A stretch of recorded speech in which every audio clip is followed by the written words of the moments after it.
কেমন আছেন সবাই? ভালো তো? Welcome to our channel handmade with Ethans creations. আবার একটা নতুন ভিডিও নিয়ে চলে এলাম। আজকে একটা কাগজ নিয়েছি। প্রথমে দেখুন, এটা আমার ছেলেরা যে স্কুলে প্রজেক্টের কাজ করছে তার জন্য তো কিছু প্র্যাকটিক্যাল পেজ আনতে হয়েছে। এটা ফার্স্ট পেজটা বুঝতেই পারছেন, এটা তো ওদের কোনো কাজে লাগে না, তাই আমি নিয়ে নিলাম। আমি কিছু কাজ করব ভাবলাম। পেজটা প্রথমে হাফ করে নিলাম, তারপরে আবার হাফ করেছি। ভালো করে হাফটা করে নিলাম, কারণ ভাঁজটা ভালো মতন পড়লে কাটতে সুবিধা হবে। আবার হাফ করে নিলাম।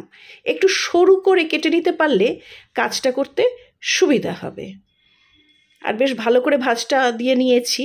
এবার দেখুন, আমি এমনি কাটতে পারবো, কাঁচি ছুরি বা ব্লেড কিছুই লাগবে না। ভাঁজটা ভালো মতন দিতে পারলে হাত দিয়েই কিন্তু কেটে নেওয়া যায়। দেখুন, আমি কেটে নেব এবার। এইভাবে যে কটা ভাঁজ দিয়েছি সব কটা পেজই আমি কেটে নেব। প্রথমে একটা কাগজের টুকরো কাটলাম, সেটা আবার কি করব আপনাদের দেখাই। উল কাটা বোনার একটা কাটা ছিল, সেই কাটা আমি নিয়ে নিলাম। দেখুন, সেই উল বোনার কাটাটা দিয়েই আমি এইভাবে শুরু করে ভাঁজ করে নেব এই কাগজটা।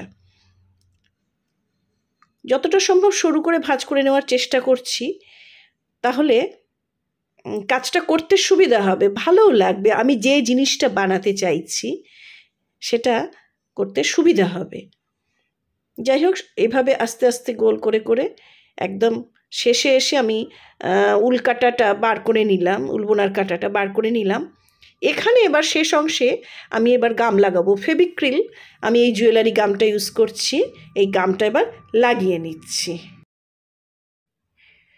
এবার দেখুন, এই কাগজের শেষ অংশটা এইভাবে আমি লাগিয়ে নিলাম। তারপরে কাগজটা এইভাবে ভাঁজ করে প্লেন যতটা সম্ভব করে নেব। এবার আস্তে আস্তে আমি এটাকে রাউন্ড শেপে গোল গোল করে নেব। এইভাবে মানে গোল মতন করে হবে জিনিসটা। কেউ চাইলে একটু অন্যরকমভাবে করতেই পারে, লম্বা লম্বা হবে জিনিসটার শেপটা, তখন একটু অন্যরকম হবে। কিন্তু তার আগে যেটা করতে হবে, গাম লাগাতে হবে কাগজটার এই অংশটাতে, না হলে প্রথম অংশটা ঠিক আটকানো যাবে না।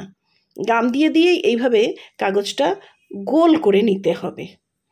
দেখাচ্ছি আপনাদের আমি কিভাবে কাগজটা গোল করলাম। আর একটা কথা বলে দিয়ে, দেখুন গোল করছি, যে আরেকটা কথা বলছি, এই যে গামটা যখন আমি লাগাচ্ছি আমি কিন্তু তারপরে লাগিয়ে এই ঢাকনাটা আটকে রাখি, কারণ আর তাহলে গামটা শক্ত হয়ে যাবে। দেখুন, ওই পেজটা দিয়ে আমি এই পর্যন্ত করতে পেরেছি, কিন্তু আমার মনে হচ্ছে এটা সাইজে ছোট হয়ে গেল। তো আপনারা থাম্বনেল দেখেছেন যে আমি কোস্টার বানাতে চাইছি। কোস্টার তো ঠিক এই মাপের হয় না, আরেকটু বড় হবে। তা ভাবলাম কি, ছেলেদের তো অনেক পুরনো খাতা আছে, সেখান থেকে আমি কাগজ কেটে নিয়ে এই কোস্টারটাকে আমি আরও বড় করি। আমি আসছি আবার ফিরে। দেখুন, মোটামুটি এরকম সাইজের হয়েছে। আমার মনে হলো কি, এবার ঠিক আছে, একটা কাপ বসানো যাবে। এরপর করলাম কি, আমি white colour, acrylic white colour দিয়ে পুরো ওপরের অংশটা রং করে দিলাম। আর শুধু উপরের অংশ নয়, সাইডের অংশ আমি রং করে দেব।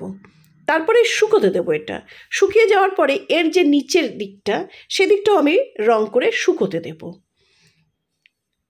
তাহলে দেখতে ভালো লাগবে। পুরোটা শুকিয়ে গেলে পরে এর ওপরে ডিজাইন করা যায়। আমি এরপরে আসছি আবার রং শুকিয়ে। দেখুন, এবার সাদা রংটা পুরোটা শুকিয়ে গেছে। এবার আমি নিলাম স্কাই কালার, সেই অ্যাক্রিলিক কালার, সেই স্কাই কালার নিলাম। নিয়ে এবার একটা ডিজাইন করার চেষ্টা করব। শুধু যে স্কাই কালার ইউজ করব তা নয়, আমি আরও বিভিন্ন কালার ইউজ করব, আপনারা দেখতে পাবেন। আমার খুব ইচ্ছে এর ওপরে আমি বোহো আর্ট করব। আজকাল বোহো আর্ট খুব চলছে, দেখতে পাচ্ছি আমি বিভিন্ন জায়গায়। তো আমারও এরকম ইচ্ছে হলো।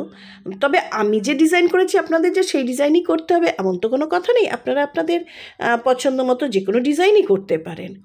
আমি করলাম আমার মতন, মনের মতন করে একটা ডিজাইন চেষ্টা করলাম। এবার দেখুন কীরকম তার রেজাল্ট হয়।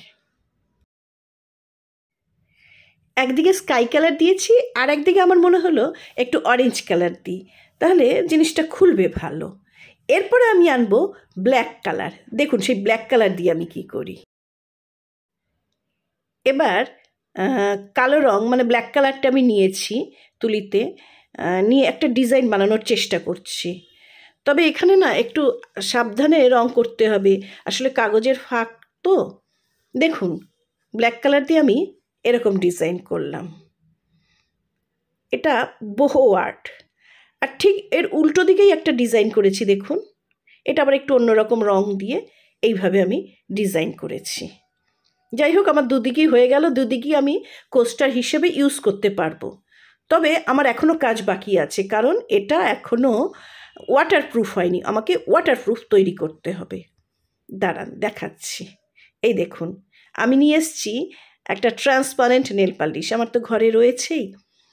এখানে ভার্নিশ ইউজ করা যায়, ভার্নিশ ইউজ করলে এটা ওয়াটারপ্রুফ হয় এবং বেশ একটা চকচকে ভাবও আসে, কালারটা আরও অনেক পাকা থাকে। কিন্তু আমার কাছে যেহেতু ভার্নিশ এই মুহূর্তে নেই, তাই আমি এই ট্রান্সপারেন্ট নেল পালিশে নিয়ে এলাম।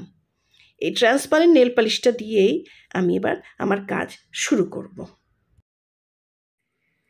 নেল পালিশ লাগানোর আগে অবশ্য আমি এই ডিজাইনটা একটু ভালো করে শুকিয়ে নিয়েছিলাম, মানে আমার এই আঁকাটা কমপ্লিট হয়ে যাওয়ার পরে 2-3 ঘন্টা রেখে দিয়েছিলাম। তাহলে নেল পালিশটা দিয়ে লাগালে পরে, নেল পালিশটা লাগানোর পরে, এই নেল পালিশের তো আর কোনো কালার নেই, এটা ট্রান্সপারেন্ট, তাতে কি হবে আরও বেশ একটা চকচকে ভাব আসবে, আর এটা ওয়াটারপ্রুফও হবে। কখনো ইউজ করতে গেলে এই কোস্টারের ওপর যদি চা কফি বা কোনো ফ্রুট জুস পড়ে যায়, তাহলে সেটা ধুয়ে নিতে পারা যাবে। সেই জন্যই এই নেল পালিশ লাগানো আমি শুরু করলাম। শুধু যে ওপরের পোর্শনে লাগিয়েছি তা নয়, আমি সাইডেও লাগিয়ে নিলাম। আর এই দিকটা তারপরে আমি ভালো করে শুকিয়ে নেব, এই ওপরের অংশটা। তারপরে আবার নিচের অংশে আপনাদের তো দেখিয়েছি আরেকটা ডিজাইন করেছি, সেই নিচের অংশটাও আবার ভালো করে আমি নেল পালিশ লাগিয়ে নেব, আবার শুকিয়ে নেব। এইভাবে একটা কোস্টার আমার কমপ্লিট হয়ে যাবে। আমি আরও একটা কোস্টার করেছি, দেখাচ্ছি আপনাদের। এই দেখুন আর একটা কোস্টার, এটা আমি প্রথম দিকে বানিয়েছিলাম, যার জন্য কাগজগুলো একটু ফাঁক বেশি রয়ে গেছে দেখুন। তাহলেও আমি এটাকে এভাবেই রং করে নেল পালিশ লাগিয়েছি। এই নিচের পোর্শনটা এবার সাদা রং করব, তারপর একটা ডিজাইন আঁকবো, আর তারপর নেল পালিশ লাগিয়ে দেব। এবার ফাইনাল লুক নিয়ে আমি আসছি। কেমন লাগলো আজকের ভিডিও অবশ্যই কিন্তু কমেন্ট বক্সে জানাবেন, আর যদি ভালো লাগে লাইক করতে ভুলবেন না। আর চ্যানেলের নতুন বন্ধু হলে চ্যানেলটা সাবস্ক্রাইব করে আমার পাশে থাকবেন। ও নোটিফিকেশন বেলটা কিন্তু অবশ্যই অন করবেন, আর শেয়ার করতে ভুলবেন না। আজ আসি, কেমন?